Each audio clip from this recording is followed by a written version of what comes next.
Welcome to the Deal Champs podcast. We are back again.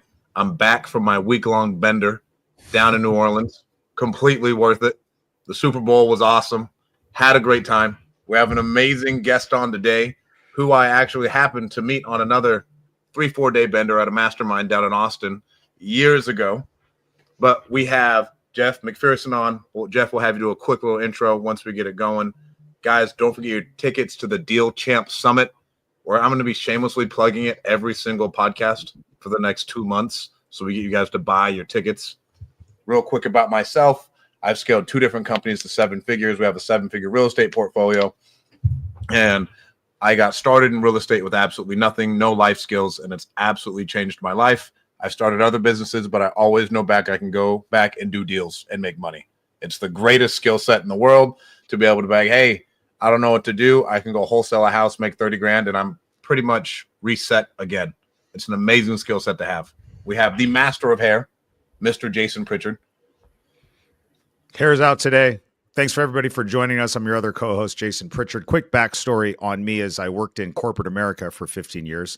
Hated my job, was unhappy with my life. We went all in real estate in 2014, have not looked back since. We've done 500 plus deals. We own a real estate portfolio just north of $17 million. And as we always say on this pod, we try to bring on cool guests and share all of our life experiences so you guys can get to where you want to go faster and learn from our mistakes. So this should be a good one. I'm excited to learn more about AI. We're using some more and more AI stuff in my business. So I'm excited to hear what Jeff's got for us. And we have Mr. Captain America, Mr. Obama Internet, can't get a Starlink to save his fucking life, Mr. Dean Rogers.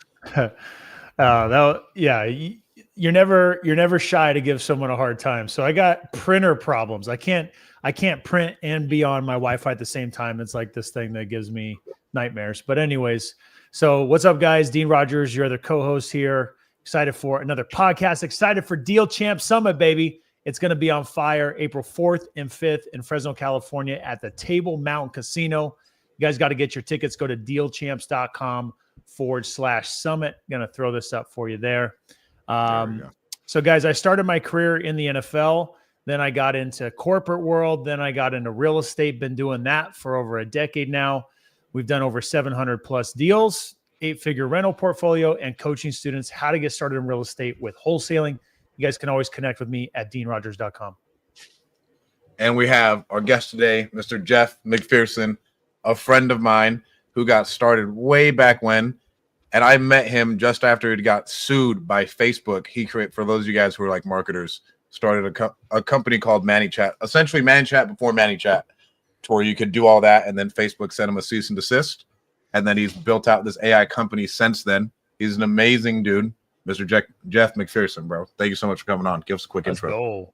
Absolutely. Yeah. Thanks to you guys. Thanks for having me on. So Jeff Macpherson, everybody knows me as their favorite Canadian. I actually am training ChatGPT to hopefully do the same response as well.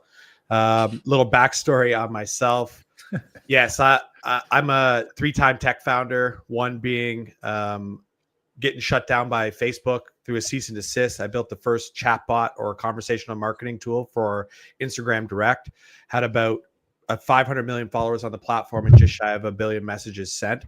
So it's like we were on the cutting edge of the technologies and now focusing in artificial intelligence and helping businesses become an AI-driven business. There's a lot of white noise out there, and people don't really know what to do with AI, what AI is. So we're building out another platform to allow our vision of what AI is becoming and giving people accessibility to expert output, and again, really driving forth what this amazing technology can do. I love it. I got the first question. Dean, Jason, are you guys familiar with like agents yet with AI and like what you can build? I'd say decently familiar. Yeah. Are you talking about like a specialty, like AI, like this one specializes in legal or something like that? Or is it something else? Well, no, it's like an agent who essentially now can operate in your computer, almost like a bot, and go through. Oh, yes. Yeah. Jeff, how soon until I can have an army of agents that are essentially replacing any virtual assistants? To be determined. I mean, like the AI space, it's not like your typical business model that we're all we're all accustomed to. Like even an example, like a marketing agency, like there's thousands of marketing agencies out there. So you've got information to work with. For us, like there's different levels to agents. Like a lot of people use this buzzword, and people are actually devaluing what an agent actually is. Like people, a basic chatbot or setting something up on Zapier, people are calling agents when matter of fact, it's just like an automation. So there's different levels to what these things can do. Agents, to your point, technically OpenAI has released Operator. I don't know if you guys have heard of Operator, where it can actually do the button clicking within your computer to do a task of a virtual assistant. The problem with what it is one, it can't do everything, and two, there's use cases where if you try and get it to like click on something, it'll miss the button on the computer. So it's not fully there yet. It's not trained to do really high technical tasks, and it can continue to string them together across like really complex situations, let's say. So again, it's not there.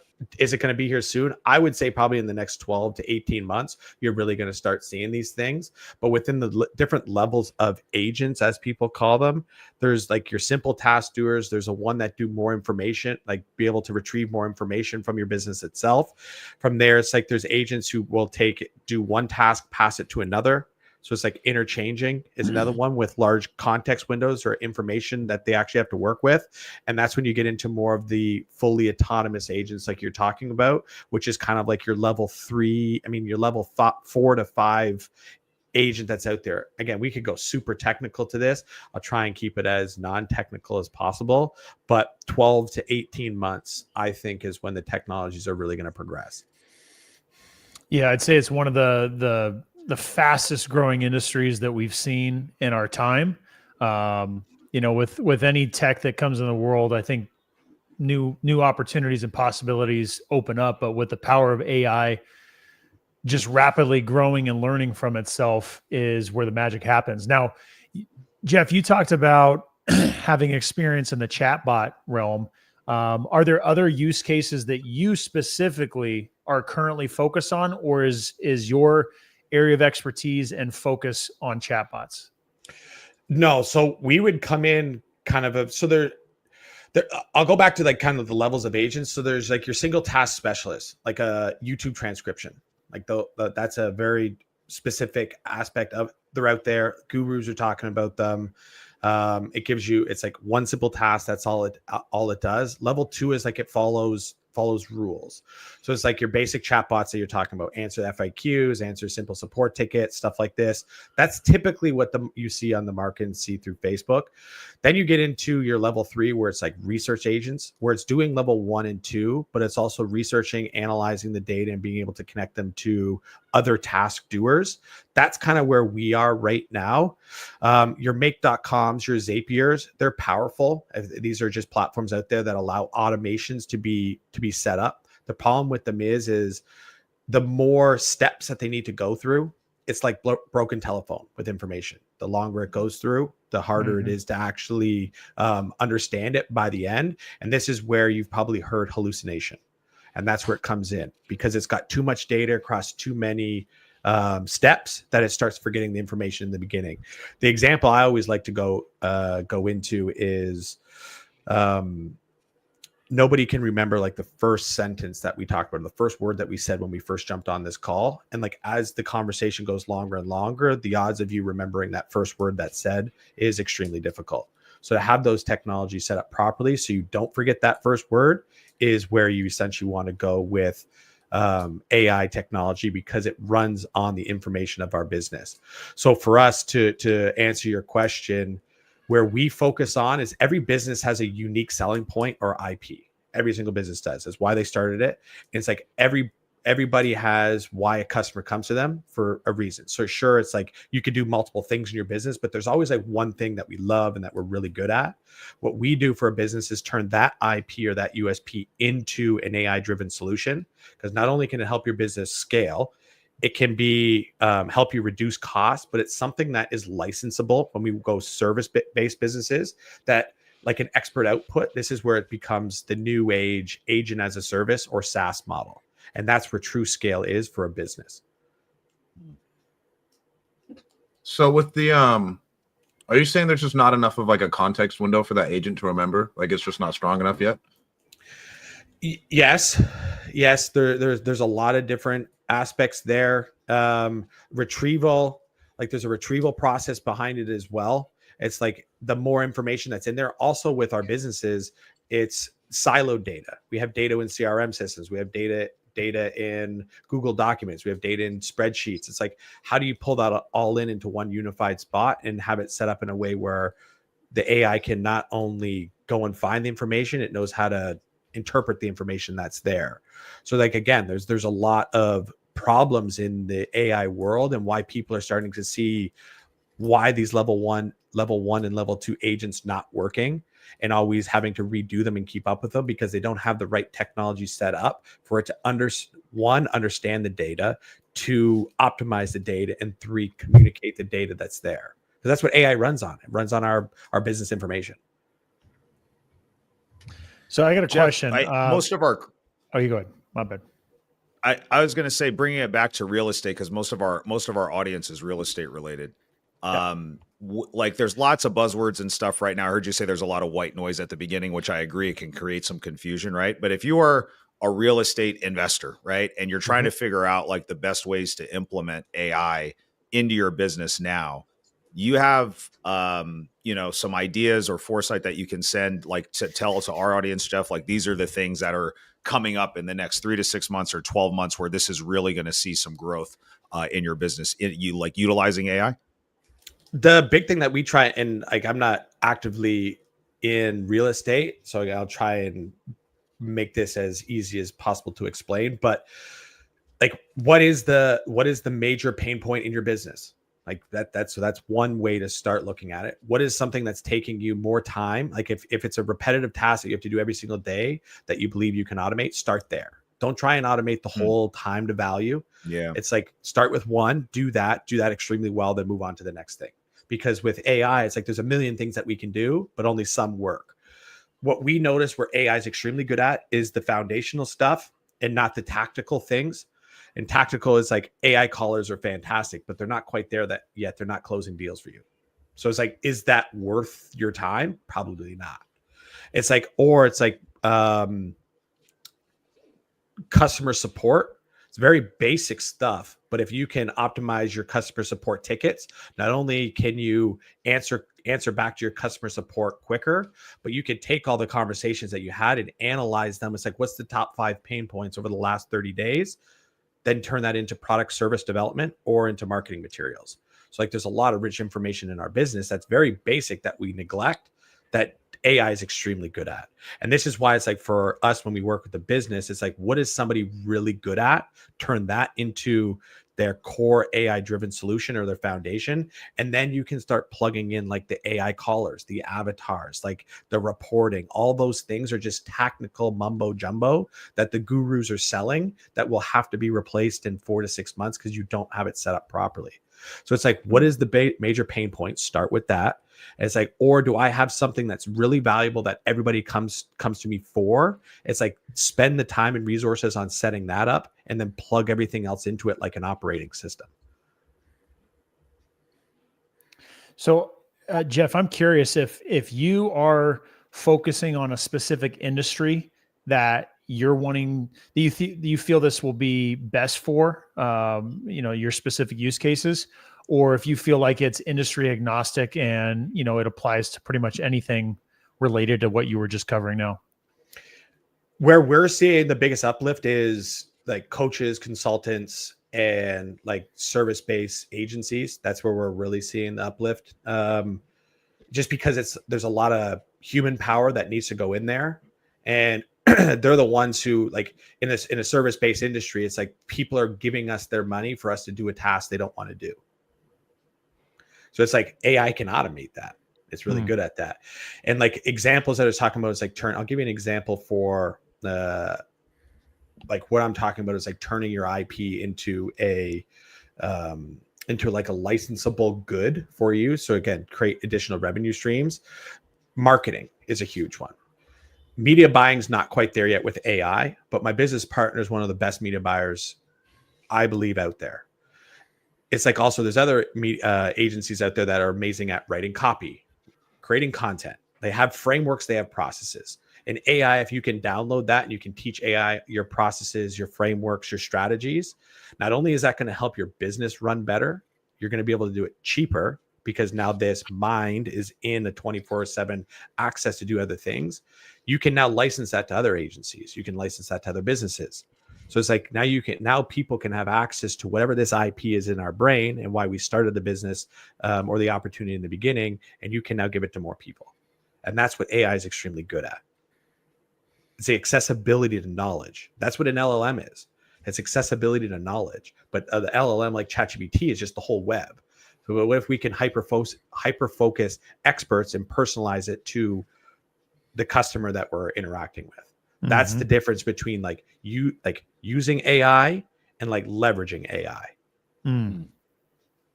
I like that. So to build on that, you're talking about specifically taking basically the knowledge from a specific expertise, right? Let's say, obviously we all see the value in coaches and mentors, right? So that application's there. Let's talk about maybe our specific real estate businesses. It could be a specific task that we're doing all the time over and over again. We want to do a certain way. So whereas if we were to go to ChatGPT and say, build out this email that I want to send out to potential homeowners that want to sell. I'm just using a random example. Rather than just letting ChatGPT determine if I have a certain process of how I approach it and certain branding that's all around it, maybe I could help teach it and learn how we do things so it executes on that better. Is that right? Yeah, that's a good example. Like we've helped book writers. Like they have like book writers are a good example as well. I mean, we all know what a book is. I mean, I hope everybody know what a book is, but it's like book writers, they have like certain frameworks or like certain outputs. Like if you're not an expert in that specific task or field, like you're not going to know if AI is doing it right. Like you have to be an expert to know if it's doing it right, or it's just you're kind of just guessing. And this is why I keep saying it's like it's the accessibility to knowledge at scale is what AI allows. Like for you guys in real estate, like my dad's a builder back in Toronto. Is there like certain frameworks or processes that you guys follow when you're closing a deal? Something that separates you guys from your competition? Maybe, possibly. Now, if you could take those processes, those frameworks, those playbooks, those SOPs, and you could teach AI it, you could now allow other people to access those frameworks, processes, playbooks, intuition without actually speaking to you guys. It's like, how powerful is that to your business? How powerful is that to other people that want to learn? Probably pretty valuable, and it's an asset that you can essentially sell. I can see what does the process of teaching it look like, Jeff? Like when you're saying like teaching the AI model, right? Is it as simple as like putting through questions that you have through there, or like what does that actually look like? What do you guys do? So another big hype word in this industry is prompting. What is prompting? I don't even try and teach people prompting anymore. It's moves too fast. By the time I teach you what prompting is, there's going to be technologies out there that is just going to do it for you. There's already prompts to build prompts. So it's like, what is that? But if I give you an example of, we know what SOPs are, correct? Mm-hmm. Yeah. Have you ever put an SOP alongside a prompt and looked at the similarities? An SOP is a document that tells a human to do the task. Yeah. A prompt is a digital SOP that tells the digital intelligence to do the task. So if you have really good SOPs, your human is going to do it better. But now it's like, why don't we just turn SOPs into prompts so the AI, the agent, can do the task?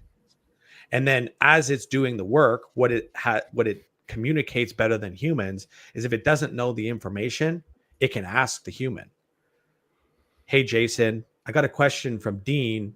Don't really know what it is. How should I answer it? You now answer it. That now fills the gap to that missing knowledge base. So and that's where the training comes in. So you're hiring an intern at best, but the acceleration grows exponentially. with the right systems. The first thing that comes to my mind, Dean, is Dean being the deal master and Dean being like, I know all of these problems that will happen in escrow and I can solve these. But if every deal I just debrief with that AI agent and I tell him exactly what happened, exactly how we solved it, now essentially we have an interfaceable like bot, like, hey, this is going on. And then it can shoot out the answer based off of all of the context that it has based off of your 800 deals. Right. And so now this thing can handle a lot and you don't necessarily need a wizard TC to step in and help you with that. Now now you can just, hey, so-and-so, hey, Mr. Chatbot, this is what's happening. How should we handle this? And how have we handled this in the past? And what are going to be our downsides? That's what that's the person I thought. And when you guys do your event, it's like, sure, like selling a mastermind or doing all these additional things are great. But what if somebody can have access to that information on a subscription? It's like they're going to get a deal. They get the information, they upload it into this agent, and it'd be like, yeah, you're perfect. Close it. Or why don't we look at it this way? Or something. It helps with the reasoning side. And that's where the intelligence becomes really powerful. And again, that's the difference between the levels of agents that are on the market. The difference between your gurus and the people who are showing you how to use it properly. This makes me think of my mind's racing about like applications, right? And I think that's where a lot of us struggle that aren't sitting in your seat, Jeff, of really understanding it at a fundamental level and then putting to work the different use cases, right? I think a lot of us are playing catch up, trying to figure out how can we actually use it and apply it in our business day to day. There's some low hanging fruit, some obvious areas where it could be responses to, let's say, right, we're in real estate investing. We have sellers reaching out to us. The low hanging fruit is responding to those sellers immediately, right, through messages, whether it's email or text messages. The next low hanging fruit, which has grown a lot in how well it's been developed and improving, is actual phone answering, right? Answering a live phone, taking that call, receiving information, giving feedback, having a full-blown conversation. Now, a real-life example, and I just want to kind of put this in front of Strat and Jason. I don't know if you guys are up to speed on this story, but I was just watching a podcast that Robert Wensley was on, and he was talking about Investor Lift. And he told me that everything that they have, God mode, Ardos mode, everything they have literally gotten rid of. You can still access it today, right now, but they have completely said, that's done, that's old. We've bet the farm on AI. And what AI now does is it's got the superpower chips, NVIDIA chips. And what they've done is they've programmed it to learn how to find the real buyers. Okay, the people that are really buying the deals and really paying the most money. And they are now sending out, instead of 10,000 emails to everybody on the list, including realtors, wholesalers, looky-loo buyers, it's verifying who are the most active buyers, verifying against title records and transactions taking place, and only sending messages to those people. And he just used it at Carlos and Sal's office, the All In family in Phoenix. And they had a deal that they got under contract. And I might mess the numbers up a little bit, but let's say they had the deal under contract for 310,000. I think it was like 210,000 or something. Yeah, they made like $100,000 on it. I saw they recorded it. They had one buyer that was willing to pay 330 or 230, right? Whatever the numbers are. They were going to make 20 grand. Then they sent it out the standard way on Investor Lift. We're going to make maybe the same amount or a couple more bucks. They turned on the AI and they got it sold. Boom, a couple more offers. One as high as 100K more. So they sold it. I think the numbers were in the 500s. So they got it sold for like 610 or something like that and made $100,000. And it was because it actually went to the buyers that really would be the real players. So I see, Jeff, this long story to get to. I see it powerfully penetrating interactions and connections with the people we really want to connect with, and getting to, the bottom line of what we're trying to accomplish, right? Get a deal closed, get all the answers to the questions we want. And so I see that being really powerful, especially with the nuances you talked about. So I agree want to give you a different perspective on what how I heard you say that. So cold outreach, spam bots, AI callers, like these things have been around.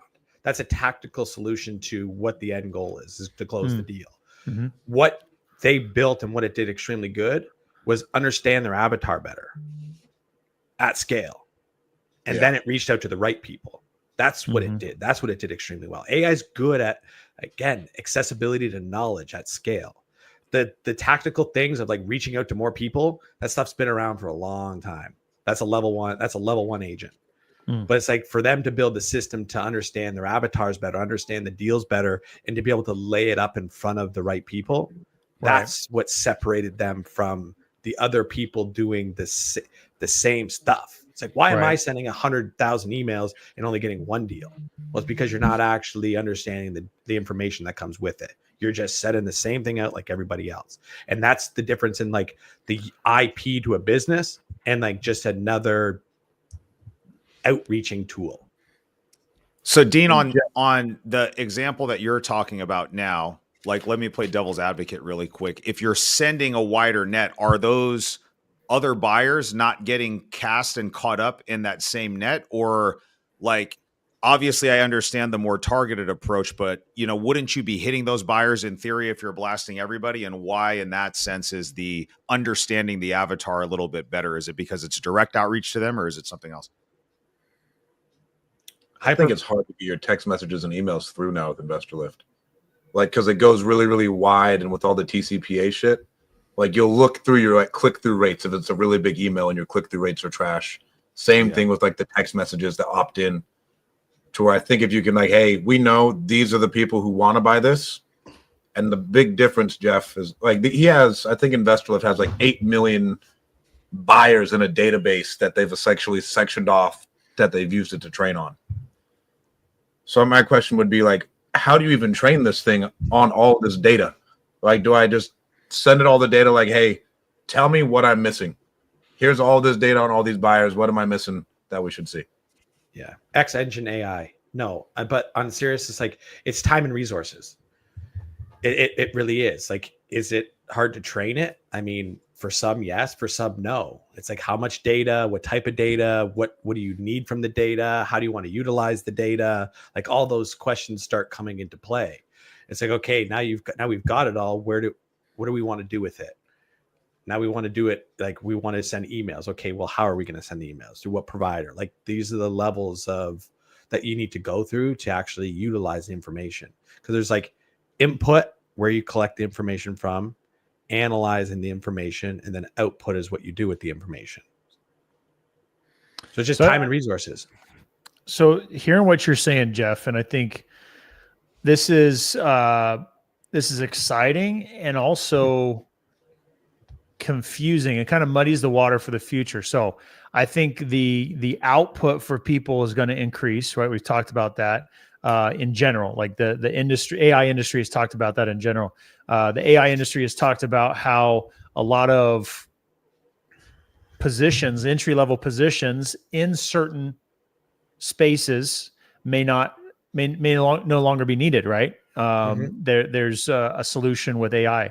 As I'm thinking about this, right, Jason, Stratton, and myself, we're thinking about how can we find sellers that are motivated to sell, who need our services, right? We are able to impact and help them overcome whatever problem they're having, and we're a good fit for each other, right? That is what we spend all of our day trying to do, is find the people that we are a good fit for. We can help, and they want our services. So the question then is AI going to make it an absolute level playing field at an extremely low barrier of entry? And I know AI is already starting to enter into the space. Like, for instance, I send letters out to people from an AI list, people who have been, predicted to be more likely to sell rather than the traditional way. Is that going to be just, accelerated on all fronts?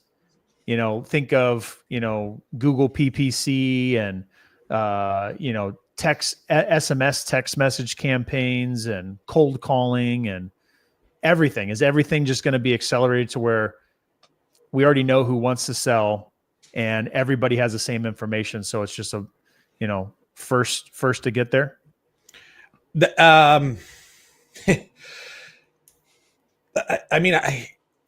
Yes and no. Again, like it's a perspective thing. So like for me, what you're asking is right. I just try to give different perspectives. So most people, they want the strategies or the processes. Like that's how I always come down to it. So sure, entry level jobs may be taken. Okay, fine. You guys want to have more of the sellers that come to you, so you guys can actually go through the deals itself. So it's like, instead of trying to bring all the sellers to you guys directly, like a service, why not train your processes, your frameworks that other people can go and find the sellers for you, and you guys could license that information to them. So now you're actually giving essentially more access to being a part of the whole ecosystem than just like, if you don't join us, then you're not a part of it at all. So it's like, I'm trying to explain this as best as possible because it can be super high level. To me, if I were you guys, I'll just be in your shoes. I would take everything that you guys know about buying and selling. I would AIify the hell out of it. Then what I would do is, AI is an educational play, 100%. You need to educate people not on how to use AI, how to leverage the data within the AI. That's it. Just like, how do you ask the right questions? So it's like, what you guys do is, because you've got this licensable technology now, which is your IP, it's like you teach people through all of your resources, your masterminds, your workshops, whatever it may be. Is like, here's how you go and find buyers. Here's how you go and find sellers. And when you do, plug it into our systems and you will close more deals. So you're actually giving more people the opportunity, these entry-level people, an opportunity to be a part of the actual industry itself. That's what I would do if I were you. Yeah. And so it becomes more of a biz op than anything. I don't really like that word, but for simple terms, it's a business opportunity. More people are going to be able to run their own business because they're going to be able to have expert access to experts like yourself for a fraction of the cost. And then for you guys, now you don't become a service, you become an agent as a service or an AI as a service. I personally think we have 10 to 15 years to make as much money as possible and buy as many hard assets as possible before shit gets really wild. Like hard cash producing real estate is the goal. The spread between low income and high income is going to be it's going to get really, really big. So it's like, you think it's going to get bigger? It's only going to get bigger, but you're in the opportunity as experts with IP, with knowledge, to be a part of the side you want to be on. As shitty as that can sound, it's like the people that are going to get replaced are the people who don't adopt it. That's really it. If you do not adopt AI, you will be replaced and you'll be in the lower income, because it's just a matter of time before there's more experts like yourself. And I'm sure you have competition out there. It's like, well, let's AIify our IP and our USB first, and then let's license it to tens of thousands of people across the US. You're now in the top market. And the thing is, with the difference between like SaaS, the typical technology model, is somebody with $1 billion could essentially come in and develop the SaaS overnight. What's harder, and again, it's still becoming relatively quicker to do it now, is the training and the knowledge to keep up. It's like Midjourney was one of the best photo generation tools, image generation tools out there. And it was really, really tough for the competition to catch up, because they had all the data ready. They had all the knowledge. They had all the training from the people using it themselves. And that's your moat. That's what keeps you ahead of your competition. How long until do you think like the actual like you'll not be able to distinguish on a high level an AI agent on the phone? Because I think we're a sales and marketing business at heart. Like you say, it's a real estate business. Yeah, but 6 to 8 months. 6 to 8 months. Like we do a lot of speed to lead. So somebody comes through a funnel of some sort, enters a phone number. If you call them within 5 minutes, don't quote me on it, but it's like a 300% increase in like the show up rate or something like that, something Yeah. ridiculous. We don't do anything in terms of collecting payment. It's just, I don't think it's there. You got to be careful with it. First version of that is you're on the phone and like they're looking up your information and like you do want to close a deal. It's like, I'm just going to send you through this link to your phone number. Is that okay? Yes. Send the link. Just going to walk you through collecting payment. Okay, let me just check to see if the payment's collected. It is great. Now let's get you on to the next step. So it's the value map from the time somebody sees what they're going to be a part of in the ecosystem to delivering the actual product. How do you continue to compress each step in that funnel? Do you think that 6 to 8 month runway, Jeff, is going to get AI to the point where these can be very difficult conversations? They're very emotionally driven. There's lots of softer skills, right? That it's like, if it's a yes, no question or, whatever, then I can see that. But if it's like learning how to emote properly when a family member has died and understanding how to build that rapport and all of that stuff, is that 6 to 8 months out for an AI agent, or is that going to be longer for it to learn how to focus on tonality and all the other things like that? Yeah, the sentiment side, it's coming quickly. I think it will be there within your 6 to 8 months. Wow. But like for me, like AI callers, like I was saying, that's a tactical task. Like it is like just plug in a caller, but it plugs into your whole ecosystem. So it's like your ecosystem is, again, your IP, these past calls that you've had. It's like you guys record these calls, correct? From the past? Yeah. Yes. You guys are already, it's great. So put that into the knowledge base. You're already ahead of it. Will Like AI be doing stuff like, like you build rapport with sellers, you find commonalities, right? Obviously, AI has never golfed before. They don't have a favorite sports team, or they don't have a whatever. They didn't go to this high school, right? Like, I mean, obviously you can train the AI to do whatever and say whatever you want, but like, do you get what I'm saying? It's like, there's that human connection where I have an authentic, genuine commonality with this seller. The seller likes and trusts me more because we went to the same high school, grew up in the same neighborhood. How does AI deal with stuff like that as far as a call? And that's when you're getting into the kind of that level 5 where it's like strategic operators, because like as people are coming, then this is like hyper personalization, and this is again what's going to keep people ahead. Somebody comes through the funnel, it could go look through their Facebook, their Instagram, their LinkedIn. It could go look through a whole bunch of different sources, see what they've posted, see how they posted it, like all this stuff, and be like, hey, like and then it just knows it. So if it's brought up, it knows how to answer it. So it's like, then it's hyper personalized. It could be like when it jumps on the call, as it could be like, have you been golfing in the last couple of weeks? Oh, yeah, I have. So you're building that rapport in a short period of time without saying, hey, I saw you posted that you went golfing 2 days ago. Yeah. Or not saying like, I like to golf too, when it's an AI agent. It's just asking the question, right? That does that works too, because that will make the connection to that. Because like where we see and where we're building it to is it's like the voice of customer, as we're calling it. The more that you can understand your customers, the way they speak, the sentiment side of it, the more hyper personalized it can be on a macro. Because then when where it really gets interesting, and like this is us thinking like 5 years down the line, coming from the marketing side, especially my business partner, the paid media, we always optimize for cost of acquisition. But it's like, what about optimizing your token usage for acquisition? How many AI tokens did it cost you to convert a customer? It's an auction system, and it's going that way, because as your funnel becomes more and more autonomous, you're going to need to optimize on AI tokens, not on the dollars you spend on Facebook. Wow. So you had jumped into that topic, Jason. I was waiting to jump in about, imagine if we fed AI, our podcasts or the calls that we have, and then we just were speaking into it like, hey, like our intros we do at the beginning. We give our intros, but we go even deeper, right? Where I went to high school, the sports that I played, the subjects that I liked, the street I grew up on, the address, like all those things. If someone says, oh yeah, I live over on, Cedar, you're like, oh, I grew up right around the corner, right? Like that will be insane if we get to that level. And I only imagine that we will. So, and yes, it could do that now if it had the information, but back to the tactical thing is like, does it really need to talk about that? Like as a salesperson, be how often do you really go down that route? Like rarely ever, but like when it does. I think the answer to that, Jeff, is actually that most don't.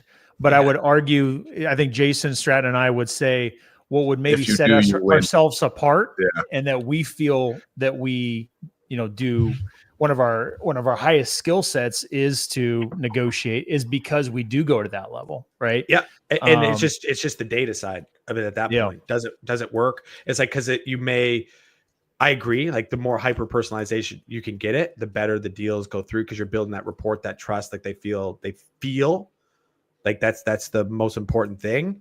It's like, what's the fine line of it? Is it everything? Is it 80%, 70%? Some people only want 4%. Like, hey, how's the weather in Tampa? Right. And some people want to know that their kids in soccer on Thursday. Like, that's very true. It just depends. But AI is going to be able to do that at like dynamically. Yes. And how will we be able to determine like the personality and the feedback the seller's giving in this example? Would they know that, like, lean more into that, or they don't really care to talk about that, move on? That'll be tricky, because some humans don't understand that either. it will 100% be able to do that. And that's just based on, like, AI is just going to be able to do it. It's the sentiment side. I don't think you should be able to give that thing access to the sandbox of the internet. That's scary as fuck. It's already got it's already got it, and it's on the web. They scraped the whole web. Like, it's already so there. Crazy. Because, like, it's gonna know, it's gonna go, it's gonna look like, hey, this is a white guy on Facebook with sunglasses. Odds are he didn't like Kendrick Lamar's Super Bowl performance. I could talk about that, like, and just like take it all the way. And it can even know, like, this guy doesn't want to talk at all, is what freaks me out. And sort of like the disc system, it'll know their exact disc just with like 9 different data points, because you've trained it on so much stuff. And but I feel like this is the last thing that will separate you in business, is your soft skills. Personally, the last thing that won't be replaced is human connection. It won't replace human connection until human connection, it has a better connection with technology than with humans. Like, if that makes sense. Like, so we're going to regress and go back to only in-person appointments only. This is why like we're so excited to see some of these people throwing events and masterminds and workshops. They're going to crush it, because it's going to bring people back together, and we think it's going to be extremely, extremely powerful to bring that human connection back, because the rest of your business is going to be autonomous. Interfacing with AI. Yeah. It's going to be so your business. So then what it gets to is like, okay, now I got all this time back. What am I supposed to do? Everybody wants. That's really interesting point. I never thought about it in that context, because you're going to get used to just interfacing with AI, that I'm going to want to actually go connect with people again and do all that's a so now does this bring us to a point of, okay, now AI is running my whole business. What's next? Does it bring people, because there's higher class, middle class is just going to do this, and then lower class. So does it bring more higher class people together where they can build the next thing, the next opportunity together? Maybe. Yeah. Maybe, I don't know how many years. I don't know, 3, 5, 10, 15. That's a number that I don't think anybody can predict. How are we not using it in different creative ways? Like, I've heard of dudes using it as a business coach, like almost as like a therapist, where like they'll sit there and talk to it for hours. Or if they're like trying to learn something, they'll just talk into ChatGPT and it'll talk back and tell them whatever they need to hear if they're like curious about something. Yeah, niche expert output. Like, that's what it is. You're niche to an expert, and you're getting the output. Like, that's what it's good at. Like, we go to ChatGPT as accessibility to knowledge, and you ask it a question, it gives you an answer. It's a helper. That's how they're trained. One thing we always get people to do is ask it to be cynical until it's cynical. Okay. It's quite cool. But it's like, in business, it's like, okay, find an expert, you want access to their brain to do the work better. That's where AI is really good at. And just keep doing that across the whole funnel. Jeff, what are your thoughts on like downside of AI? I mean, I like, you hear Elon Musk talking about like it's the most dangerous thing, and then you see like shit like the Terminator and stuff out there. Like, you obviously have a much deeper knowledge of this. Like, what do you think the downside risk is for just society as a whole? Like, if AI goes sideways on us? I mean, the scariest thing is gonna like humans are gonna destroy it. which is weird to think. Like humans are going to destroy it because they're the ones who are setting it up. It's like there's good people out there like ourselves who want to do good with AI, but there's always a bad apple. So then there's going to be opportunities where there's going to be good AI that now tries to defeat bad AI, just like hackers and stuff like this. So there's always going to be two sides. What's the bet? Like, who can progress faster? I don't really know. Are robots going to show up to our door and wipe us out? Maybe. I don't know. Or are they going to cook us dinner, clean for us so we can spend more time with our family? I would say that's likely going to come first. Because where it's going to go is like my business partner started. He does influencer marketing. We reviews new AI tools and technologies. Matt Farmer AI. He'll like the plug. So if you want to keep up to date, Matt Farmer AI. He's an affiliate marketer, 4-time ClickBank Platinum. Again, like we went through paid media specialist. It's like, what's the next thing? AI and technology is what it is. So he got into it because he wants to get a free robot from one of these companies so he can do a review on it. But where his brain's going is like, let's say X Engine's around, we sell it, all this fun stuff. He's going to go out and buy a whole bunch of robots, and then he's going to lease them out to families to do the tasks they don't want to do. Cook, clean, all that fun stuff. Yeah. Lease them out. That's where it's going to like go. Toro with your car. Yeah. Exactly. That's where it's going to go. People are going to walk your dog, like all that stuff. I need a robot to do my laundry, bro, for sure. There laundry and house cleaning. That's it. I would buy a robot right now to do my laundry because I don't want a house cleaner to come in and necessarily do it, but I would absolutely have a robot come do all my laundry. Exactly. This is what I mean. Yep. That'll come before they turn around and snap your neck.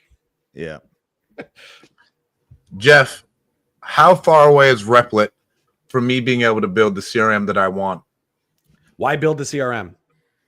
But like me being able to build whatever I want inside my business. Like just okay, well, let's build the CRM. Why do you want to build the CRM? What is it going to do for you? That already is out, the technology is already out there. What is it going to do to you that's not? I feel like I just want to change something that fits my mind. So you're going to build your own CRM system for one feature. Maybe. People do it all the time with GHL.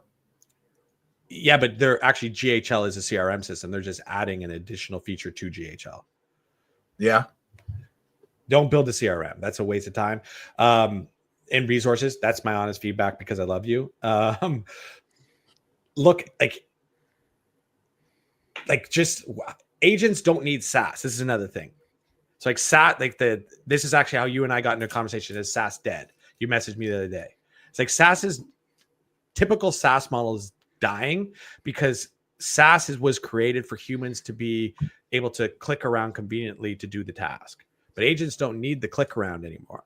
They need like, what do you want it to do? The information, and then just the connection to do the actual task. So it's like your email providers, your text messaging, like where the communication happens, those aren't going anywhere because that's how you communicate with people. But everything in between doesn't need to be an interface. No, like what do you need? Like, let's say I'm going to use ClickUp as an extreme. It's not going to be ClickUp, but like project management. It's like, it doesn't need the thing. Like it can create its own database. It can create its own project management because you're going to be like, manage this project for me. And it will get to a point where it'll just go and build its own project management in its own way that it makes it more efficient, that it doesn't use to use ClickUp. And then you can connect it to your Slack channel. And then all of a sudden it's managed through there where you can ask it plain text, what are the projects that we need to get closed on this month? And it will just tell you it. And then you never have to open up ClickUp because who likes opening up a project management board? Nobody. And if you do, you're probably a little crazy. So don't build a CRM system. I think you're welcome. Yeah, stay just focused. save me another failed business idea. Yeah. Jeff, bro, thank you so much for coming on. Jason, Dean, you guys have any other questions? A lot that more. was good. Very insightful. Jeff has a heart out in 2 minutes. Bro, Jeff, thank you so much for coming on. This was awesome. Where can people find out more about you? Where can people find out more about your company? Well, I mean, xngen.ai is a good spot. Reach out to us. You can email us at hello@xengine.ai. That's a better source for everybody. And then for you guys, obviously, if you want to jump on, we're happy to kind of explore more. I know it's one of those fire hose effects when it's like, oh my God, there's so much we can do. but we're really good at removing that shiny object syndrome and having people really focus on one thing, doing that one thing amazing, and then plugging in all the tactical stuff to really help your business scale. Love it. Bro, hell yeah. And guys, Dean, let's pull up the slider. Do not forget to get your tickets to the Deal Champs Summit the first weekend of April. It's going to be huge. We got the best speakers in the country. No one ever has better speakers than Deal Champs. Year over year, no one's had better speakers than us. We got it again. We got Pace Morby headlining. It's going to be dope. I can't wait to see you guys there. Thank you guys so much for tuning in. Don't forget, like and subscribe. Talk to you guys soon. Appreciate you, Jeff. Peace.